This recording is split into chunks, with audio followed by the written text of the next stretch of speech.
السلام علیکم۔ عطا بخاری چینل کے ساتھ حاضر خدمت ہے۔ آج ہمارے ساتھ اسٹوڈیو میں موجود ہیں عطا بخاری صاحب۔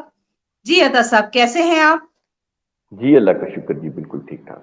عطا صاحب، آج ہم نے گفتگو کے لیے جس موضوع کا انتخاب کیا ہے وہ بہت ہی اہم مسئلہ ہے، اور وہ ہے نکاح کا مسئلہ۔ جی کیونکہ نکاح کے حوالے سے جو امت مسلمہ ہے ان میں اختلافات تو پائے جاتے ہیں، لیکن جو مغربی میڈیا ہے وہ بھی جب اسلام اور مسلمانوں کو ہدف تنقید بناتا ہے تو نکاح کے موضوع کو ضرور لے کر آتے ہیں۔ مثال کے طور پر کم عمر بچیوں سے نکاح، یا پھر چار شادیوں کے حوالے سے بات کی جاتی ہے۔ تو ہم آپ سے یہ جاننا چاہیں گے کہ قرآن کی روشنی میں اللہ تعالیٰ نے نکاح کو کس طرح ڈیفائن کیا ہے، اور نکاح کی شرائط کیا ہے؟ جی جی عطا صاحب۔ نکاح جو ہے یہ ایک سوشل کانٹریکٹ ہے، تو جی یہ اس کے اندر مرد اور عورت کے ریلیشن شپ کو لیگل طور پہ اس کو کیا گیا ہے، جی کیونکہ اس کے بغیر معاشرہ جو ہے یہ آگے چل نہیں سکتا، تو اس کو لیگلائز کیا ہے، تو یہ چیز تو نکاح ہوئی۔ اب اس کی جو شرائط ہیں وہ ہم یہاں پر بیان کرتے ہیں، تو اس سے بات واضح ہو جائے گی کہ ایکچولی نکاح کن شرائط کی بنیاد پر ہوتا ہے۔ اس میں جی سب سے پہلی تو بلوغت ہے۔ جی مرد اور عورت دونوں کا بلوغت کی عمر کو پہنچ جانا، تو یہ شرط ہے۔ جیسے جی ہمارے ہاں کم عمری کی شادیاں ہیں تو قرآن اس چیز کو ایکسپٹ نہیں کرتا، جی اس لیے سورہ نساء کی آیت نمبر 6 اس کے اندر آ رہا ہے کہ حتیٰ اذا بلغ النکاح، جب وہ نکاح کی عمر کو پہنچ جائیں، یہ فیمیل کی بات ہو رہی جی ہے۔ تو ایک چیز تو یہ ہے۔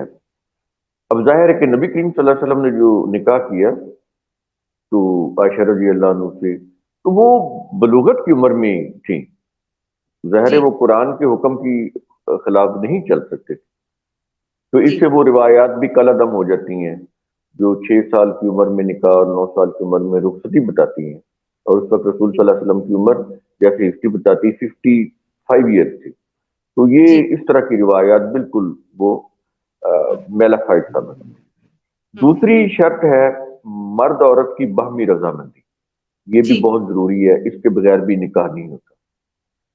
وہ جو کفیل ڈالا ہوا ہے وہ اپنی مرضی سے کر دیتا ہے، یہ ظلم ہے، یہ ایسا نہیں ہوتا۔ تو دوسری شرط تو یہ ہوگی دونوں کی باہمی رضامندی۔ تیسری چیز ہے دو گواہوں کی موجودگی، یہ بہت جی ضروری ہے، کہ تاکہ کسی قسم کا کوئی بگاڑ پیدا نہ ہو، نہ مرد جی نہ عورت دونوں وہ اپنی اس بات سے پھر ہی نہ سکیں کہ ہم نے نکاح کیا ہے یا نہیں کیا، تو اس لیے دو جی گواہوں کی موجودگی۔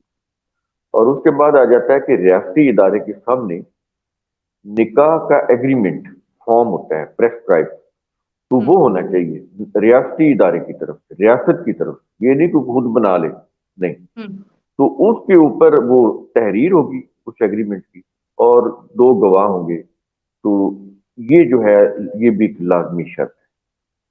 جی اس کے بعد آ جاتا ہے کہ مرد کی طرف سے کچھ رقم کی ادائیگی، جی یہ ادائیگی جو ہے مرد کے جو معاشی حالت ہوتی ہے، معاشی سٹیٹس ہوتا ہے، اس کے مطابق جتنی اس کی گنجائش، فار جی ایگزامپل ایک آدمی اپنی آمدنی کے حساب سے 10,000 دے سکتا ہے، 20,000 دے سکتا ہے، یا 1 لاکھ دے سکتا ہے، تو وہ دے، تو یہ ضروری ہے۔ وہ جو ہے نا بعد میں دینا، وہ دیکھیں یہ ہیلے بہانے ہیں، معجل غیر معجل، یہ انہوں نے مذہب کی روح سے جو اصطلاحیں بنائی ہیں، یہ قرآن کی روح سے ٹھیک نہیں، تو وہ دینا چاہیے۔ جی یہ یہ کیوں دینا ہے، قرآن نے یہ کیوں رکھا ہے؟ یہ ایکچولی ایک اس کو مرد کو ریئلائز کرانا ہے، اس کی ذمہ داریوں کا احساس، کہ اب وہ شادی کی ہے تو وہ اپنے آپ کو ذمہ دار سمجھے، رسپانسیبل سمجھے، جو جی اس کے فرائض ہیں۔ اس کی بیوی ہے، اس نے اپنی بیوی کے اخراجات بھی اٹھانے ہیں، گھر بھی چلانا ہے، تو یہ اس لیے قرآن کریم نے یہ رکھا ہے تاکہ اس کو جی ذمہ داری ہو کہ یہ میری مسز ہے، میں نے اس کی اخراجات اٹھانے ہیں، گھریلو جو اخراجات ہیں، اس کو جو نظم و نسق ہے وہ چلانا ہے، تو ظاہر ہے وہ تو اس کے لیے معاش چاہیے، پیسے چاہیے، جی تو قرآن اس کو ذمہ دار بناتا ہے، پابند بناتا ہے، تو یہ اس لیے۔ تو اس میں آگے پھر چیزیں آ جاتی ہیں کہ یہ جو نکاح خواہ، اس میں نکاح خواہ نہیں ہوتا جیسے ہمارے ہاں، یہ کریکٹر ڈالا گیا اس میں نکاح رجسٹرار ہوتا ہے، وہ بھی حکومت کا نمائندہ ہو، جس کے اوپر جی نکاح کی دستاویز لکھی جائے گی وہ بھی ریاستی ادارے کی طرف سے پریسکرائب فارم ہو، پرنٹڈ فارم ہو، اس کے اوپر لکھا ہو۔ اس کو جو درج کرنے والا ہے وہ بھی حکومت کا ریاستی ادارے کی طرف سے اپائنٹڈ ہو، وہ جو شخص ہے ہوں وہ اس کو باقاعدہ اس کا اندراج کرے اور اس کو باقاعدہ ریکارڈ میں رکھے، یہ جی بہت ضروری ہے۔ تو یہ چیز ہوگی۔ پھر اس کے اندر جو ایک کریکٹر جس طرح نکاح خواں کا ڈالا گیا ہے، کوئی مذہبی پیشوا ڈال دیتے، اس طرح اس میں پھر ایک ولی کا کریکٹر ڈالا گیا ہے، جو عورت کے ساتھ ایک ظلم ہے۔ عورت خود مختار ہے، وہ اپنی مرضی سے فیصلہ کرے، تو اس کی خود مختاری کو ختم کرنے کے لیے ہوں ملوک نے، مذہبی پیشواؤں نے مل کے ہوں ایک ولی کا کریکٹر ڈالا، تو یہ بھی جو ہے یہ بھی قرآن کے خلاف، تو یہ نہیں جی ہونا چاہیے۔ تو یہ چیزیں ہیں، یہ بنیادی چیزیں ہیں، اگر یہ چیزیں سمجھ لی جائیں تو ہوں بہت سارے مسائل حل ہو سکتے ہیں۔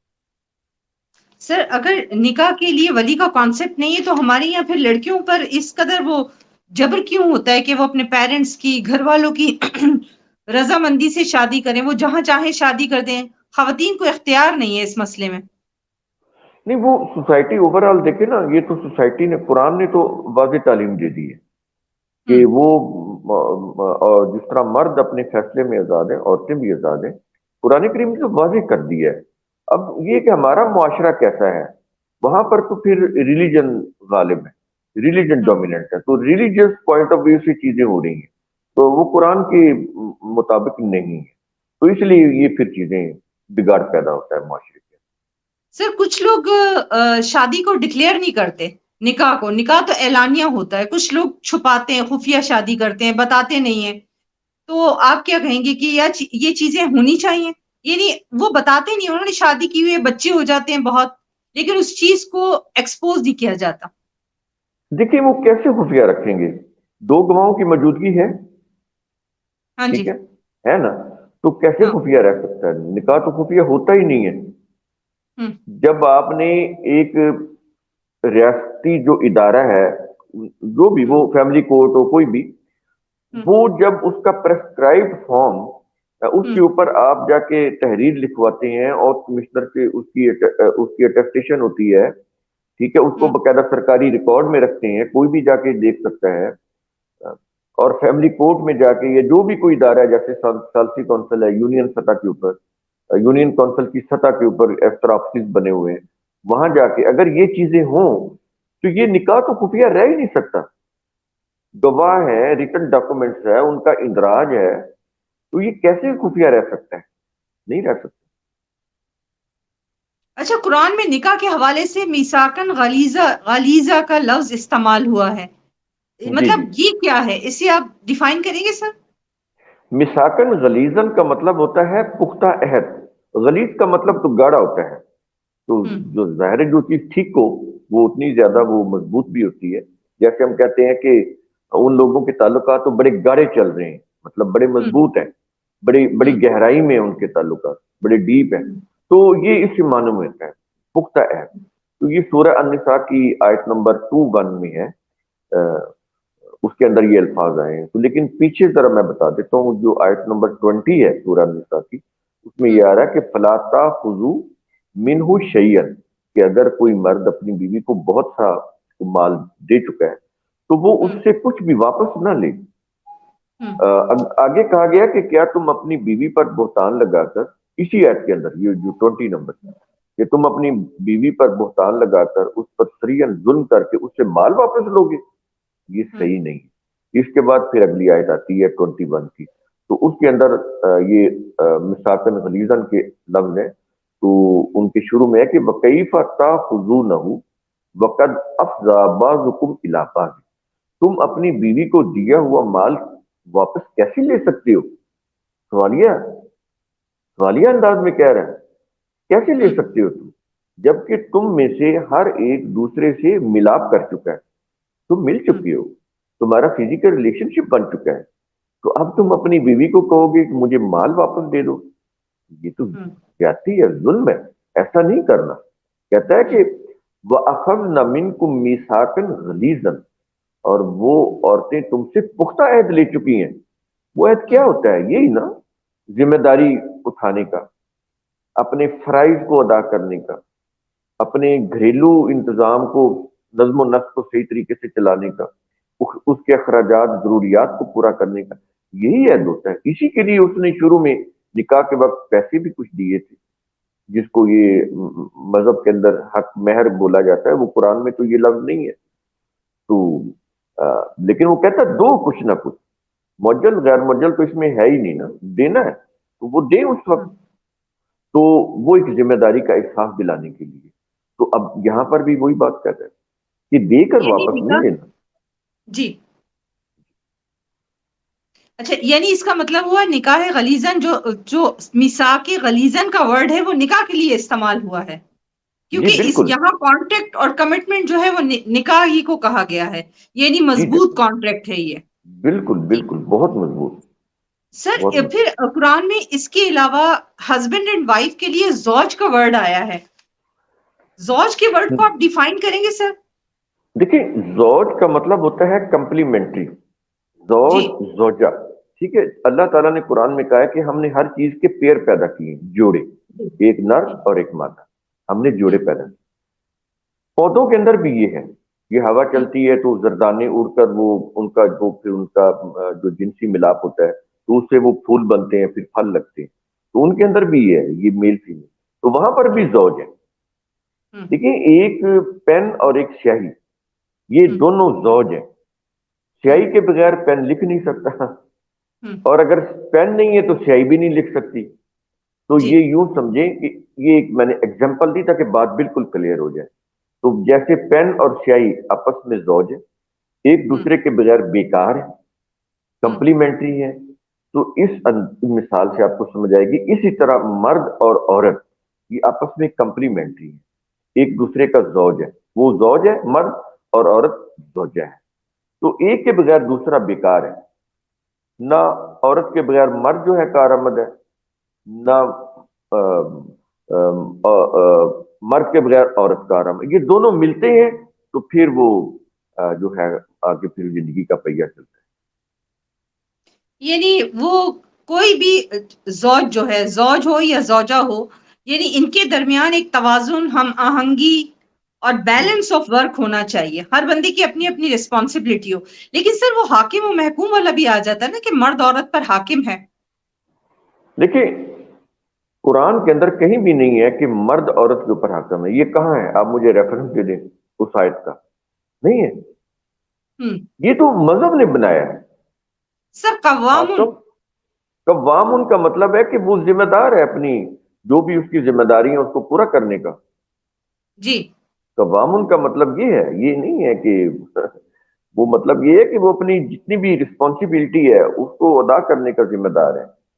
وہاں جی پر پہلوان تو نہیں چاہیے نا کہ وہاں جی طاقت. یہ دیکھیں، یہ ریلیشن شپ کو طاقت کا ریلیشن شپ ہے. وہ دو پہلوانوں کی ریسلنگ ہے جہاں پر ہم، قرآن یہ کہہ رہا ہو کہ مرد جو قوام ہے. یہ کیا بات ہوئی؟ ہم، قرآن ایسی بات نہیں کرتا. قرآن ہم. بڑی بلند سطح کے اوپر بات کرتا ہے. تو قوام ان کا مطلب یہ ہے، ظاہر ہے مرد جو ہیں وہ معاشی سرگرمیاں کر رہے ہیں.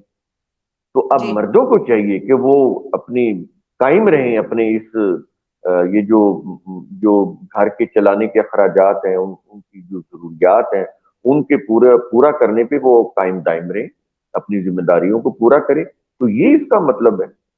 ہم، یہ کچھ طاقت کی گیم تو نہیں ہے، پاور ہم. پلے نہیں ہے یہ ریلیشن شپ. جی یہ تو جی. لو کا، کیئر کا، ہم، احترام کا، ایک دوسرے کی میوچل ریسپیکٹ، میوچل لو، میوچل کیئر. ہم. یہ تو یہ ریلیشن شپ ہے. بڑا ہی خوبصورت ریلیشن شپ ہے. اچھا سر، دوسرا سوال میرا یہ ہے کہ قرآن میں نکاح کے حوالے سے عمر کا کوئی تعین کیا گیا ہے؟ بلوغت. بلوغت، یعنی پھر اس جی کی مینٹل انٹیلیکچوئل سطح کو بھی تو جانچا گیا ہے کہ جب وہ اچھے برے، جہاں یتامہ کے حوالے سے کہا گیا ہے وہاں یہ کہا گیا ہے کہ جب وہ اچھے برے کی تمیز ان میں آ جائے، جی بالکل. نکاح کی عمر کو پہنچ جائے. بلوغت دونوں، بلوغت کے اندر دونوں چیزیں آ جاتی ہیں. جی. فزیکلی میچورٹی، ہم، میچور ہو جائے، جی. اور ہاں. مینٹلی بھی میچور. یہ دونوں میچورٹی بلوغت کے اندر آتی ہے. اچھا اچھا سر، ایک اور آپ سے سوال پوچھنا چاہوں گی کہ نکاح کو سنت کہا جاتا ہے، کہ نکاح جو ہے وہ سنت ہے، اور اس حوالے سے ہمارے یہاں اس سنت میں شیعہ اور سنی ان دونوں میں بہت شدید اختلاف پایا جاتا ہے۔ ایک ایک فرقے کا نکاح دوسرا فرقہ قبول نہیں کرتا، اگر مثال کے طور پر کسی سنی شیعہ کا شادی ہو جائے یا ان کا ریلیشن شپ ہو جائے، تو وہ پھر بڑے مسئلے مسائل ہوتے ہیں۔ ایک فرقے کا نکاح الگ ہوگا، بعض اوقات تو شادیوں میں دونوں نکاح ہوتے ہیں، سنی نکاح بھی ہوتا ہے اور شیعہ نکاح بھی ہوتا ہے۔ تو اس حوالے سے آپ کیا کہیں گے، پھر کیسی سنت ہے جس پہ دونوں متفق نہیں ہیں؟ پہلی بات تو یہ ہے کہ انسانی عمل سنت نہیں ہوتا، جی۔ اللہ نے انبیاء کے عمل کو بھی سنت نہیں کہا۔ ہم، سنت تو اللہ کے قانون کی پریکٹس ہوتی ہے جو کبھی بدلتی نہیں، لن تجد لسنت اللہ تبدیلا، پہلے تو ہم، یہ ہم، سمجھ۔ نکاح سنت نہیں ہے، نکاح ایک بیولوجیکل نیڈ ہے، قرآن نے ہم، اس کو لافل بنایا ہے، بس یہ سمجھ لیں، ہم، ہم، ٹھیک ہے۔ اور اس کے اندر جو اختلاف ہو رہا ہے وہ نکاح کرنے سے نہیں ہو رہا، نکاح پڑھنے سے ہو رہا ہے، یہ باریک نقطہ سمجھ لیں آپ۔ قرآن کہتا ہم، ہے فن کی ہو نکاح کرو، اب نکاح ہم، کرنا ایک ایکشن ہے، ایک عمل ہے، ہم، لیکن نکاح پڑھنا ایک بالکل ایک علیحدہ چیز ہے۔ قرآن کریم میں کہیں بھی نکاح پڑھنے کا نہیں ہے، یہ نکاح پڑھنا قرآن کے اندر کہیں بھی نہیں ہے۔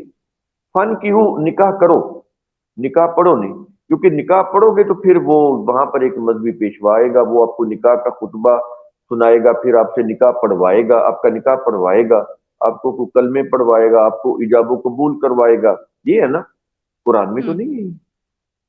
میں نے ہم، شرائط میں شروع میں یہ بتا دیا ہے ہم، کہ اسٹیٹ کا جو ادارہ ہے اس کے روبرو وہ جو ریٹرن ڈاکومنٹس ہے اس کے اوپر لکھنا گواہوں کی موجودگی میں، اور اس کے اوپر دولہا دلہن اور وٹنس دونوں ان کے سگنیچر، اور ہم، اس وہ سرٹیفکیٹ حکومت کی طرف سے اس کو مل جائے گا، ادارے کی طرف سے، اسٹیٹ کا جو ادارہ ہے اس کی طرف سے، اور وہ ہم، پھر وہ ایک سرٹیفکیٹ ہو جائے گا کہ ان کا نکاح ہو گیا۔ اس ہم، میں نکاح رجسٹرار ہے، میں نے کہا ہم، جو درج کرے گا، رجسٹر کرے گا، ہم، نکاح خواہ نہیں ہے، ہم، کیونکہ نکاح پڑھانا ہی نہیں ہے، نکاح کرنا ہوتا ہے، وہ تو مرد اور عورت نے کرنا ہوتا ہے، دو گواہوں کی موجودگی میں ریٹن ڈاکومنٹ کے اوپر، اور وہ جو ادارہ ہے اس کا کوئی بھی سربراہ، کوئی بھی آفیسر مجاز اس کے سامنے کرنا ہوتا ہے، ہم، اس کے روبرو۔ تو ہم، کوئی ایسی چیز اگر یہ چیز آپ کر دیں، قرآن کی یہ چیز اس کے مطابق، تو پھر ہم، معاشرے کے اندر کہیں اختلاف ہی نہیں ہوگا۔ پھر ہم، کوئی یہ نہیں کہے گا کہ وہ تو فلاں مسلک کے مولوی صاحب نے نکاح پڑھایا ہے تو ہم وہ تو ہمارا تو نکاح نہیں ہوا، وہ تو اہل تشیع ہے تو ہم، ہمارا تو نہیں ہوا، اور اہل تشیع کہیں وہ تو اہل حدیث ہے تو ہمارا تو نہیں ہوتا اس کے پیچھے نکاح۔ تو یہ پھر اختلافات ختم ہو جاتے ہیں۔ یہ اختلافات اس وقت ہوں گے جب آپ ریلیجیس پوائنٹ آف ویو سے یہ نکاح پڑھوائیں گے، تو قرآن کریم میں نکاح پڑھوانے کا نہیں ہے، نکاح پڑھنے کا ہے، اور پڑھنے کا ہم۔ پروسیجر میں نے پورا آپ کو بتایا ہے۔ اچھا اچھا، لاسٹ میں سر یہ میں آپ سے درخواست کروں گی کہ آپ اس فیملی یونٹ کو اس کو قائم رکھنے کے لیے آپ کیا مطلب ایڈوائز دیں گے کہ کس طرح نکاح کو کس طرح ہونا چاہیے، اور مطلب مرد اور خواتین کے درمیان کیسا ریلیشن شپ ہونا چاہیے، اور اس تعلق کو اس فیملی یونٹ کو بنانے کے لیے کیا کیا چیزیں ضروری ہیں؟ دیکھیے یہ تو ہر بندے کو پتا ہے کہ میں نے یہ ریلیشن شپ کیسے نبھانا ہے، ہم، مرد کو بھی پتا ہے، عورت کو بھی پتا ہے۔ یہ جو اللہ نے انٹلیکٹ دیا ہے، انسان اس سے اتنی اتنی بڑی امپائر کھڑی کر رہا ہے، تو وہ یہ سمجھتا ہے کہ یہ ریلیشن شپ میں نے کیسے چلانا ہے۔ میں نے شروع میں آپ کو یہ بات بتائی، نکاح کی جتنی بھی کنڈیشنز ہیں، پروسیجر ہے، میں نے آپ کو شروع میں بتا دیا ہے، اور آگے کہا ہے کہ اس کو قائم رکھنے کے لیے کیا چیزیں ہیں۔ وہ کیا ہے؟ محبت، لو، وہ کیا ہے؟ کیئر، وہ کیا ہے؟ ریسپیکٹ، سنسیریٹی، مخلص ہونا اپنے اس رشتے سے، اپنے پارٹنر سے مخلص ہونا، سنسیئر ہونا، ان چیزوں سے رشتے چلتے ہیں۔ اگر یہ چیزیں نہیں ہیں تو آپ جتنی مرضی اسٹامپ پیپر پہ لکھوا دیں، جتنا مرضی حق مہر بنوا دیں، جتنا مرضی بنوا دیں، کچھ نہیں ہوگا، رشتے نہیں چلیں گے۔ رشتے اسی طرح چلیں، برداشت، ایک دوسرے کی وہ رسپیکٹ کرنا، ایک دوسرے کی پسند ناپسند کا خیال رکھنا۔